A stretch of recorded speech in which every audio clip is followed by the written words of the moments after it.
Originally, I'm from Brazil, but now I'm living in the United Emirates. I live in Dubai, and my second job, actually my real job, I'm a senior steward. So I'm flying for Emirates, for my job, to a lot of countries, and I take this opportunity to teach football.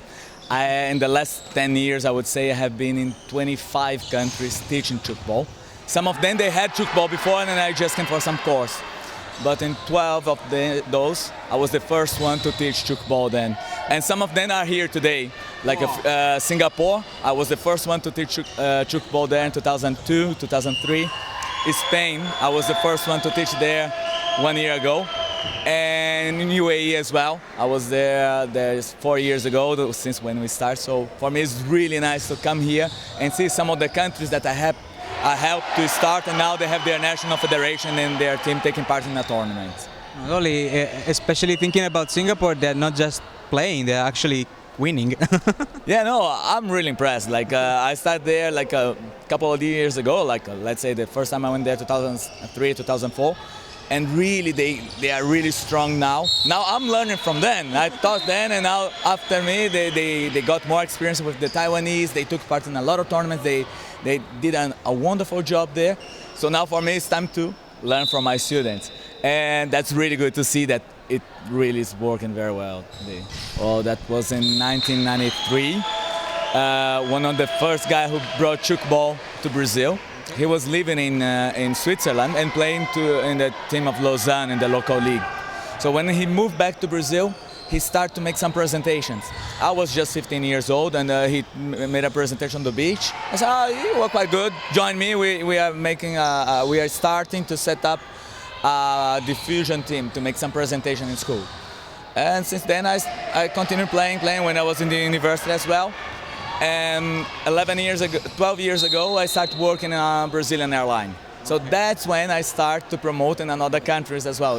It was when the International Federation invited me to be the international promoter. Okay. And when I moved to Dubai, I continued to work in another airline. So now it's even better, because now I have access to some countries that are quite difficult to go, especially in Africa. I have been in 9 countries in Africa teaching football. And it's really good because I can bring the equipment with me. We don't need to pay to send the equipment. Wow. Don't need to pay my trip because I go on duty. And on my day off, I have the pleasure to play with them and teach and see how they are growing. I even took part in the first African tournament that was in Ghana 2 years ago. And that was Togo, Benin, and Ghana. And soon now, the next tournament is going to be in Togo next year. And we're going to have also Cameroon, Nigeria, Angola, and Senegal, and Morocco taking part. And all of them I was the father, kind of. So we were supposed to have 2 teams here, but they had some problem with the visa. It's quite complicated, and the sponsor and authorization from the government. Morocco and Ghana were supposed to be here, but it was quite difficult. They couldn't get the visa and stuff. However, there is the Alfred Kobina, who is the responsible for football in Ghana, and he came here. He took part in the course and the seminar. So for him, it's a good experience, and I know he's gonna use this. Gonna be very useful for his country and the neighbor countries, because he can teach as well.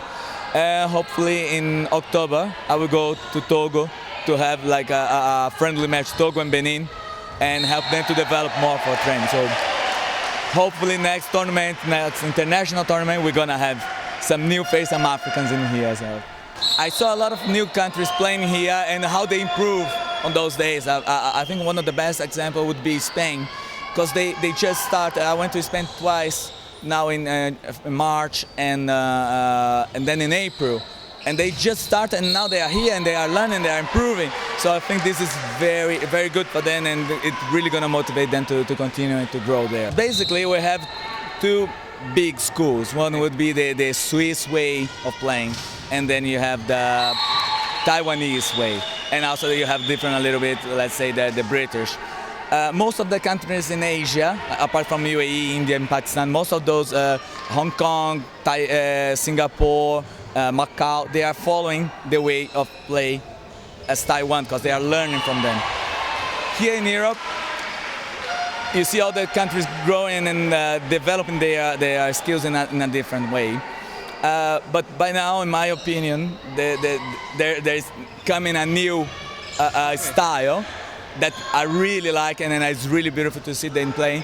That would be especially the Italians, Austrians, and Germans, because they are still using their background of volleyball players, handball players. They are using this, adapting to what they learned from Taiwan and Singapore. So they develop a kind of a new style in choke ball, and it's really good. And in my opinion, it's really good to use what you have as a background. It's a new sport, but maybe you can have some technique from something else you were playing, and it's going to be very helpful. Mr. Fong, that is the best coach from Taiwan, he was a baseball player. So you can see the way they make the long pass. He taught them from the baseball.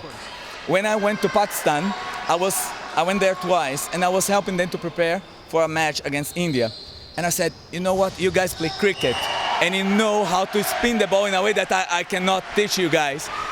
You gotta figure out how to use this on choke ball. Yeah. And for sure it's gonna be very good. And they did so, and they developed a Pakistani way of shooting. So there's always something new to come out. And it's also for me, always when I come to a new tournament, I see some surprise. Oh, someone got some new ideas and different way of shooting or positioning and switchings, and it's really nice now, the different ways of playing. For the Taiwanese is really good, and also there is Singapore, but Swiss, I can see now Swiss with Italy and Swiss, they are very well prepared. I think the final might be for the girls, Switzerland and Taiwan, going to be a very good match. But for the guys, let's see what we're going to have. And I'm really impressed that Singapore, they made it to the semifinals, and especially the Italians, they are in the semifinals on both. So, well, there's a big improvement for all the teams. So let's see, Singapore, they started not long ago. And Italy, if you compare Italy 10 years ago, 5 years ago, and now, it's a completely different stuff. So it's a proof that the way you work in your country, you can really grow or change completely your team in 2 or 3 years. It always depends how you're putting on your efforts.